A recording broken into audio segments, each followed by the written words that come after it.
Bem-vindos ao RaízCast, onde o entrevistador também é entrevistado. Estamos começando o 6º programa da nossa 2ª temporada, diretamente aqui do estúdio da Masper TV. Então, prepara o teu chimarrão ou aquele café especial e vem com a gente mergulhar em mais uma história inspiradora de empreendedorismo.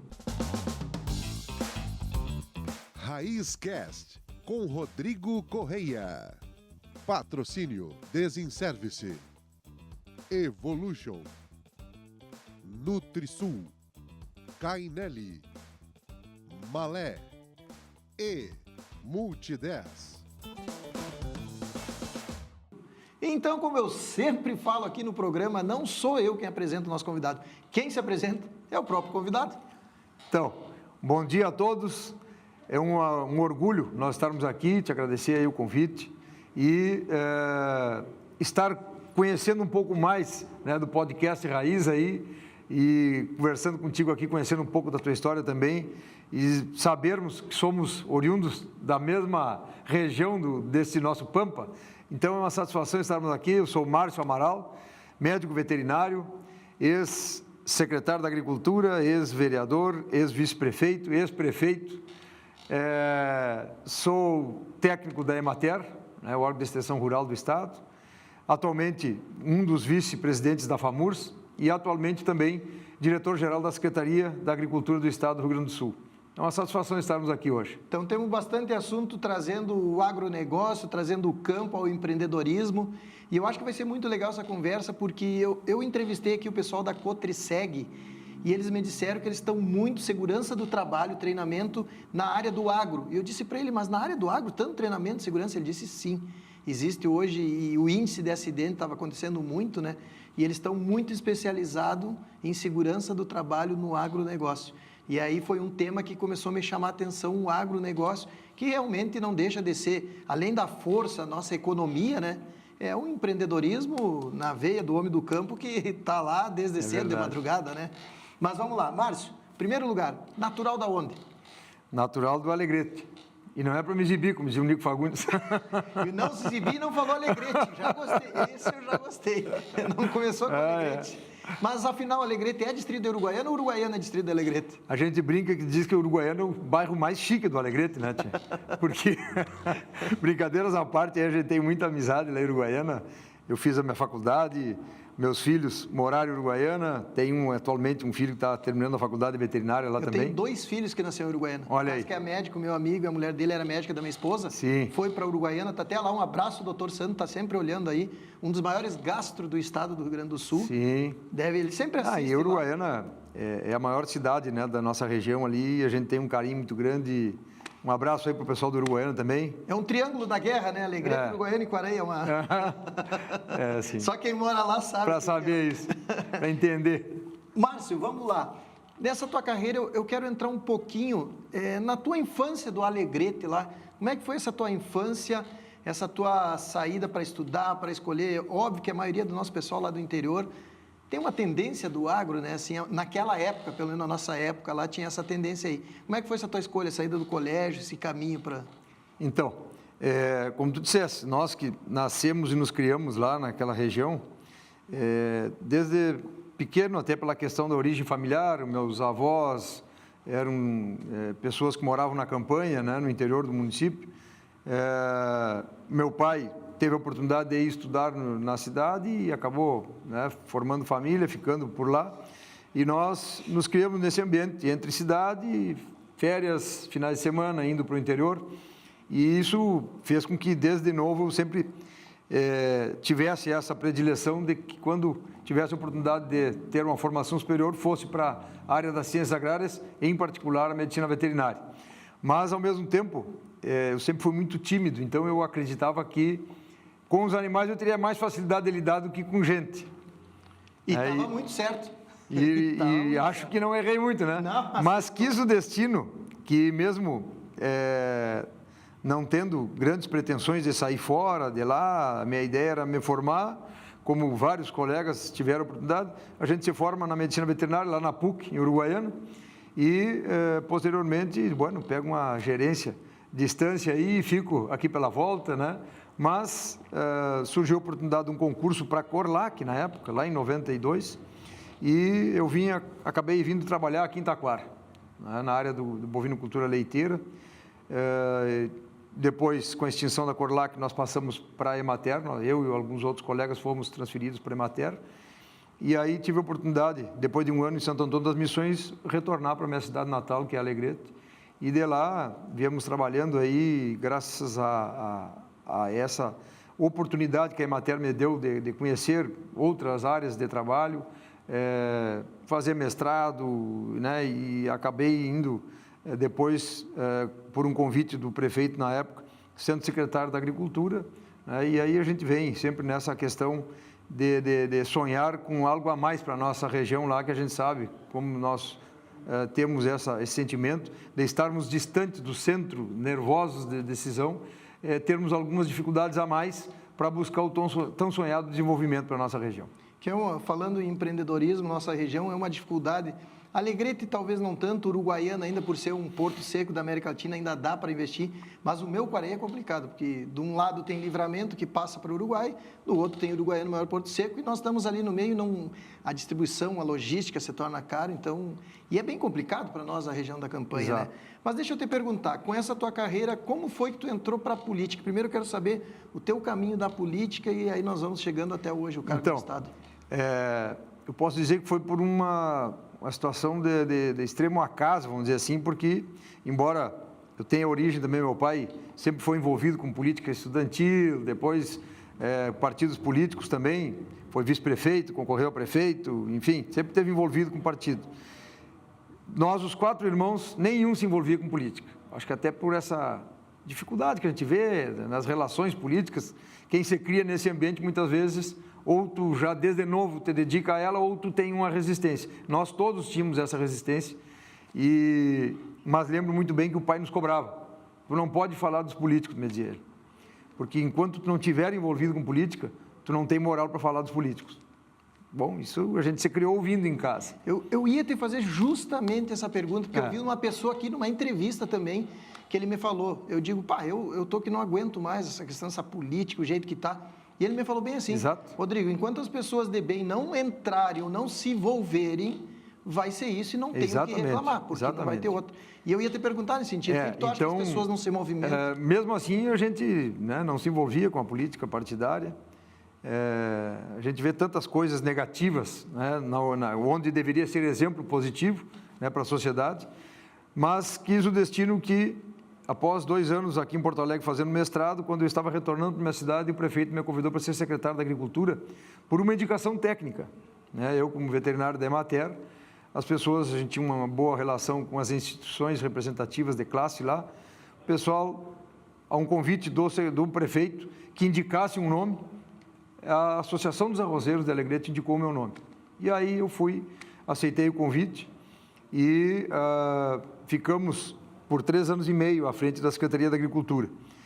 E tivemos vários desafios, porque um município do porte de Alegrete, que tem 7.800 km², e tinha na época 1,3% do orçamento da Secretaria da Agricultura. O que poderia fazer, né?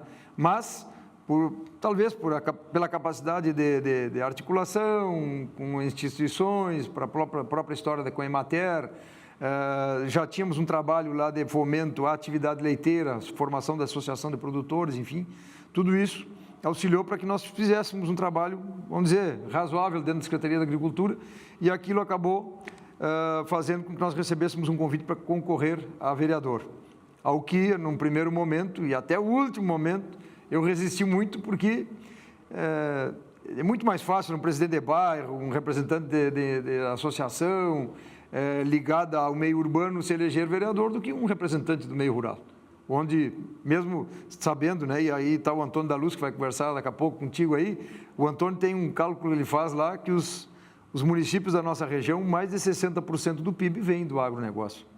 Mas a população, que é 90% urbana, não tem muitas vezes compreensão disso. Então, é difícil eleger alguém representando o setor do agro.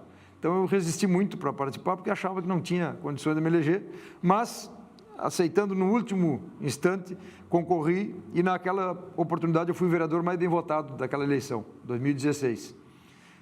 fizemos os 4 anos de mandato na Câmara de Vereador, depois fomos concorrer como vice-prefeito. Nos elegemos e, bueno, a partir daí, então, né, a prefeita, infelizmente, faleceu no 2º ano do mandato e eu tive que ocupar Que ano o cargo. foi isso? 2018. Dezembro de 2018, a prefeita Cleni acabou vindo a falecer em virtude de um câncer e eu assumi dia 26 de dezembro de 2018. Ficamos os outros 2 anos, 2019, 2020, bem na pandemia ali, e aí fomos para a reeleição. E aí nos reelegemos, terminamos o mandato em dezembro do ano passado. Então, a trajetória da política nossa foi essa, de forma muito inesperada, sem nenhuma estratégia de criar um personagem, foi coisas que vieram ao natural. E um bom trabalho, né? Porque uma pessoa que entrar, receber um convite, estava estudando, voltou, assumiu a secretaria.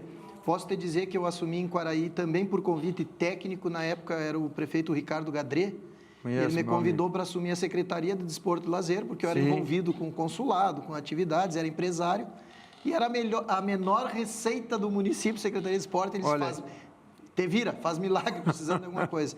E eu disse para ele, prometi ficar 1 ano, porque eu não queria envolver, e eu já estava saindo de Quaraí de novo, né?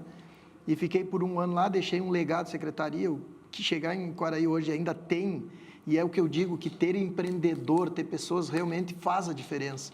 Só que eu tinha outro caminho, já estava indo embora de Quaraí, mas fiquei aquele tempo, deixei meu legado até hoje, quando eu volto a Quaraí, meus legados estão lá, né? Está funcionando, e eu provo isso que...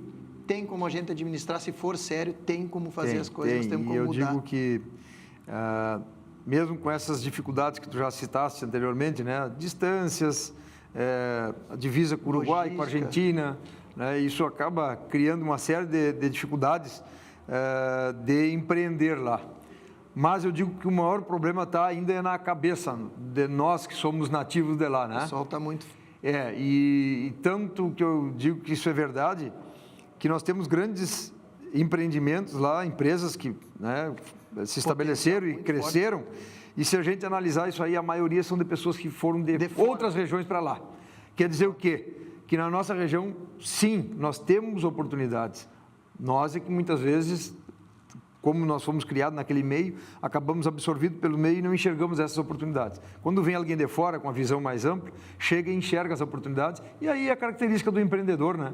Achar oportunidades onde outros encontram dificuldades. Em Santa Maria, eu tenho uma pesquisa no Raizcast de Santa Maria, eu tenho uma pesquisa com todos os empreendedores que sentam ali, eu pergunto natural da onde.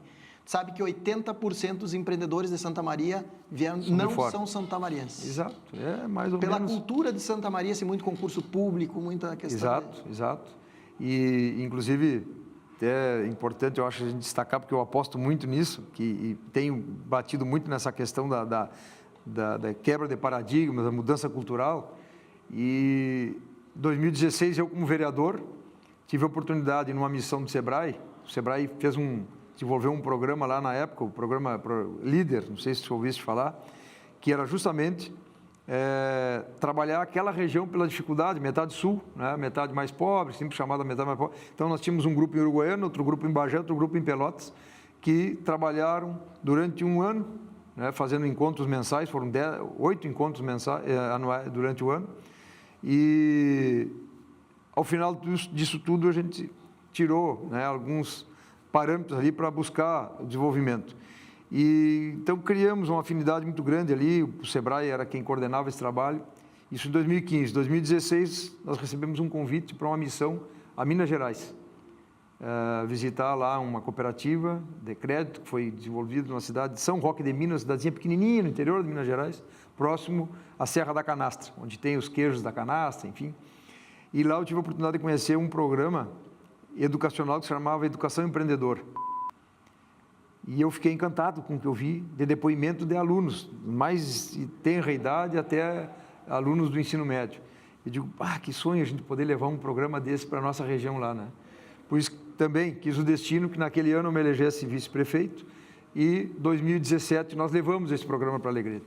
Começamos com 2 escolas no interior, 2 escolas na cidade e hoje as 32 escolas do município trabalham a questão da educação empreendedora.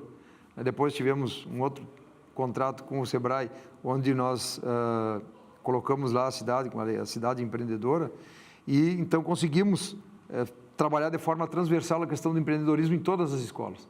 E isso já vão 8 anos que a gente faz todo mês de novembro, a Semana do Empreendedorismo, e a gente se encanta de ver a criatividade daquela gurizada, onde os professores, que inclusive de saída tinham alguma resistência, quando nós iniciamos a primeira reunião de sensibilização com os professores, e o Jesse, que é o prefeito atual, na época era secretário de governo, foi conosco lá, e os professores não gostavam muito de ouvir falar, de trabalhar empreendedorismo com os alunos, porque parecia que estava querendo criar um contingente de capitalistas que fosse, né, explorar o mercado, e é totalmente diferente, né? Hoje, graças a Deus, as pessoas entenderam o conceito de empreender. Tu pode empreender no teu ambiente de trabalho, pode empreender de forma, né, com ações sociais. Então, o empreendedorismo é muito mais amplo do que isso. E, felizmente, hoje é uma realidade no município e a gente espera que haja, a gente já nota essa mudança de cultura. E, se Deus quiser, daqui a alguns anos, nós vamos estar vendo, né, isso massificado, onde as crianças que foram sensibilizadas lá atrás vão estar ocupando cargos de chefia, cargos no legislativo, no executivo, e isso eu tenho certeza que muda toda a nossa realidade. E nós estamos num momento de uma transição que hoje eu criei uma palestra especial agora que fala sobre geração Z. Nos próximos 5 anos nós vamos ter essa geração Z, tanto como cliente como uma força operacional, né? Então nós vamos ter que ter essa adaptação aí bem forte. Mas agora eu vou perguntar sobre a questão Estado, no teu cargo hoje, o agronegócio linkado, nós vamos aproveitar depois também a entrevista com o Antônio, aí eu vou, números com o homem, né? Vamos pegar números. Aquele sabe algum número. Não, aquele homem ali, números é com ele. Deixa eu te perguntar uma coisa, perguntar não, eu queria até fazer um desafio, de repente, se tu aceita. Geralmente, quando senta alguém aqui e a gente vai na ideia, eu largo o desafio. Tá bem. Eu queria levar alguma coisa, eu estou há muito tempo tentando essa própria rotina que eu tenho do mundo virtual, que está levando o Brasil afora, e eu queria levar para a nossa região essa visão, a questão do método raiz. E eu me disponibilizo contigo para nós fazer no Alegrete, no Uruguaiana e no Quaraí, que são nessas cidades ali, e fazer como se fosse uma forma de um legado meu. Com certeza não vou cobrar nada. Nós podemos montar um workshop que eu faço uma imersão feijão com arroz do empreendedorismo, todo o método raiz, pessoal. A única coisa, a obrigação é o cara adquirir um livro para ele estudar, e eu levo todo esse material que eu estava te mostrando agora, o pessoal de São Paulo falando, nós levamos para o interior, levamos para lá. Olha aí. Eu te solidarizo nisso, podemos montar isso aí. Obrigado, tenho certeza que dá para a gente fazer um belo de um trabalho aí, porque eu acho que se nós temos alguma missão, né, nesse momento aqui, nessa passagem nossa pela Terra, é deixar os nossos ambientes melhores para os que vêm, né, nas gerações e vamos subsequentes. levar o Antônio também nessa para ele levar. O Antônio tem ido, né, na região lá, é uma pessoa hoje, né, respeitada nacionalmente aí por falar da importância do agro. Tu falas muito na questão do empreendedorismo, e hoje um dos grandes conceitos que nós temos aí na inovação são as agritechs, né, que justamente levam para o produtor tecnologias que permitem, né, justamente com toda essa mudança que existe hoje lá no campo, que não se tem mais a mão de obra disponível como se tinha no passado, né, e até pelas questões de segurança no trabalho, né, toda a legislação trabalhista que existe hoje. Então, não tem outra maneira do produtor se tornar competitivo que não seja utilizando tecnologia.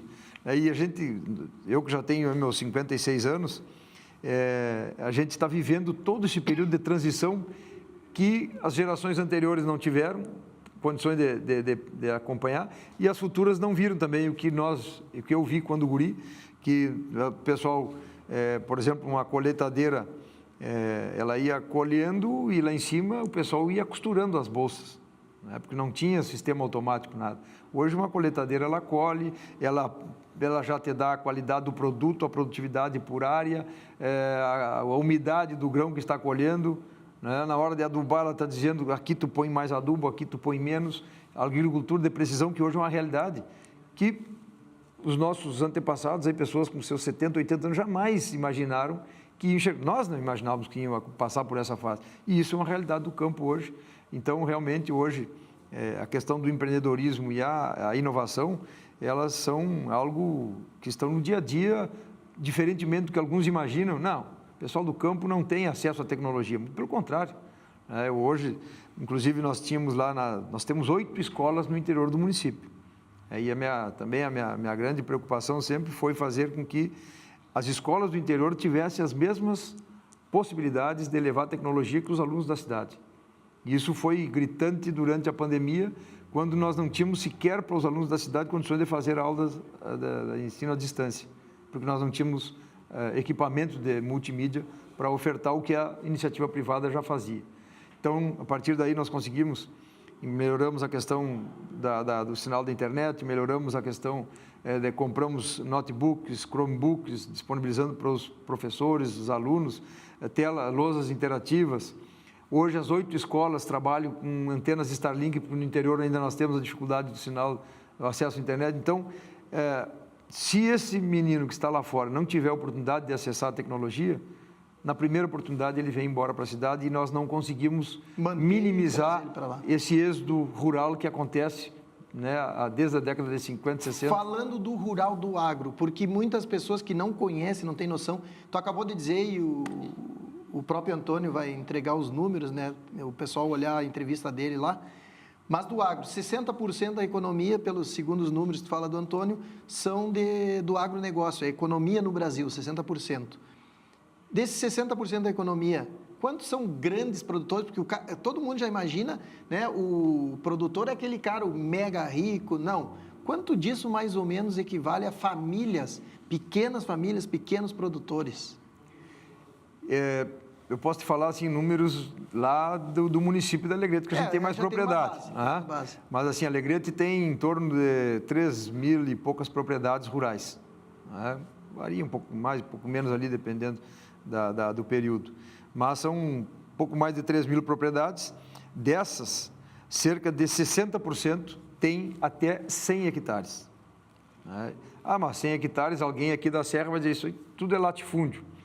Na verdade, lá nós sabemos que do tipo de exploração que nós temos na região da Campanha, região da fronteira, 100 hectares, se a pessoa produzir uma pecuária de corte extensiva, a renda dele é baixíssima, fazendo com que ele tenha dificuldade da manutenção da família. Nós temos os números hoje, aí, o Antônio tem muito mais propriedade para falar, mas a média da produtividade da pecuária de corte no estado do Rio Grande do Sul, em campo nativo, produção extensiva, sem tecnologia, são 70 quilos de boi por hectare por ano. Então, o amigo está acompanhando aí, faz a conta. Né? O boi hoje, seja lá 10 ou 11 reais o quilo, faz a conta aí para ver qual é a renda bruta. Depois tu tem que descontar, né, os insumos, o adubo, o vermífugo, o remédio para o carrapato, se tem um peão, paga o peão, tem que tirar o prolabore da família. E sobra o quê nessas condições? Eu lembro que tinha família conhecida, por exemplo, em Quaraí, que eu via, que eu ficava muito assustado, que eu via... a gente fala 100 hectares, parece muito, porque o programa ele rola o Brasil inteiro, né? Ele vai para o Brasil inteiro, inclusive a Masper TV está no canal digital. Então, para o brasileiro inteiro entender que quando tu come a carne, algum produtor tem que estar lá. E esse produtor, tem a maioria de anos que eu via pessoas com quase prejuízo. E às vezes, eu lembro assim, eu gravei um número que eu fiquei tão... Eu digo, um cara tinha uma quantidade de campo, não lembro assim, que para mim parecia grande, e ele me mostrou.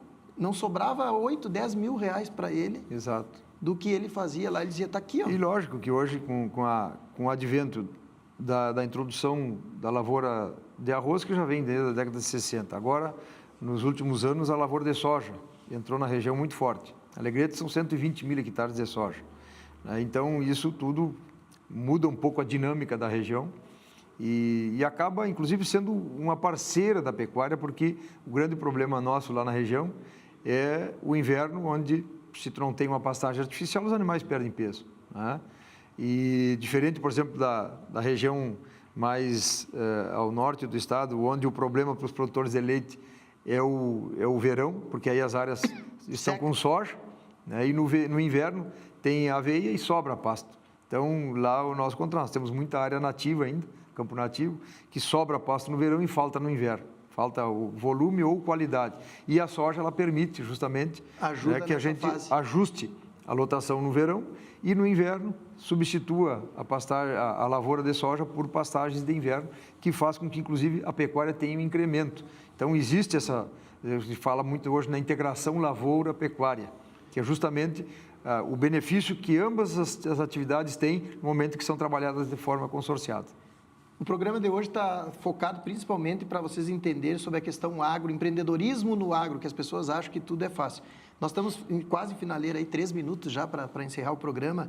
Eu queria te perguntar hoje no teu cargo, qual é a função do teu cargo e qual a tua visão, rapidinho para nós. A Secretaria da Agricultura do Estado é uma secretaria que eu considero das mais importantes pela importância do agronegócio para o Rio Grande do Sul. E hoje está divididas as atividades em Secretaria da Agricultura, Pecuária, Desenvolvimento Sustentável e Irrigação, que é a que eu fico, a SEAP, eu sou o diretor-geral hoje, e a Secretaria de Desenvolvimento Rural, na qual o secretário Covatti e na Secretaria da Agricultura, assumindo hoje, inclusive, o secretário Edvilson Brum. Até ontem era o secretário Clair Kuhn. A Secretaria da Agricultura ela tem 8 departamentos e ali trabalha desde a defesa animal, defesa vegetal, a pesquisa, a antiga FEPAGRO, que hoje está dentro da Secretaria através de um departamento. Nós temos ali a questão da irrigação, que hoje, inclusive, tem uma subsecretaria da irrigação, que talvez seja, por parte do próprio governador Eduardo Leite, a menina dos olhos, né, em relação ao que a Secretaria da Agricultura pode entregar para os produtores. Quando porque fala nós isso estamos é na ajuda da água, das barragens. Nós temos hoje um programa que subvencia 20% do que o produtor investir num projeto de irrigação. Então, o limite máximo é 100 mil que o Estado subvencia, mas se for 500 mil o investimento num sistema de irrigação, o Estado devolve 100 mil reais para o produtor. E porque a irrigação é a alma do negócio. É a alma. Nós estamos aí com 3 anos de estiagem, 1 ano de enchente e mais um outro ano de estiagem, de seca. E hoje o Estado do Rio Grande do Sul tem 6 milhões e 800 mil hectares de soja. Então, já considerando 30% de quebra em virtude da seca deste ano, nós estamos falando em mais de 13 bilhões de reais que deixou de entrar no bolso do produtor. Se conseguir organizar isso... Se nós conseguirmos organizar ou minimizar o efeito da seca, com certeza ganha o Estado, ganha o produtor, ganha todo mundo. É 60% do movimento. Exato. Tua mensagem final para deixar aqui para o nosso convidado. Bom, então, primeiro, te agradecer, Rodrigo, né, dizer que foi um prazer te conhecer. Vamos, né, com certeza, ter mais oportunidade de trocar informações aí e dizer que nós estamos lá na Secretaria da Agricultura à disposição de todos os produtores. São 38 seminários que estão sendo realizados em todo o Estado sobre irrigação, justamente pela importância desse setor. E queremos dizer aí para que o cidadão mesmo, por mais que não conheça o meio rural, respeite o produtor rural, porque no momento em que nós estamos tomando o nosso café, na primeira hora da manhã, agradeça o produtor rural, porque teve alguém que levantou de madrugada, teve alguém que enfrentou o tempo, as intempéries climáticas, muitas vezes com seca, muitas vezes com enchente, muitas vezes com o governo atrapalhando em questões, né, de economia, mas essa pessoa, ele é um eterno empreendedor, porque o produtor rural ele está sempre acreditando de que a safra seguinte vai ser melhor que a primeira, que essa atual que está passando. Não fosse isso, todos já teriam abandonado frente a todas as dificuldades que passam. Então, vamos respeitar o produtor rural. Um grande abraço e estamos à disposição. Muito obrigado por essa tua presença aqui. E encerro o programa com aquela velha frase: fiquem com Deus. Amém.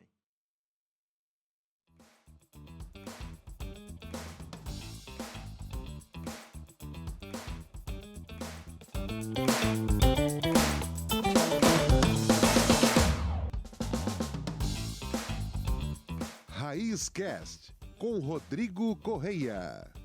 Patrocínio Desinservice, Evolution, Nutrisul, Cainelli, Malé e Multi10.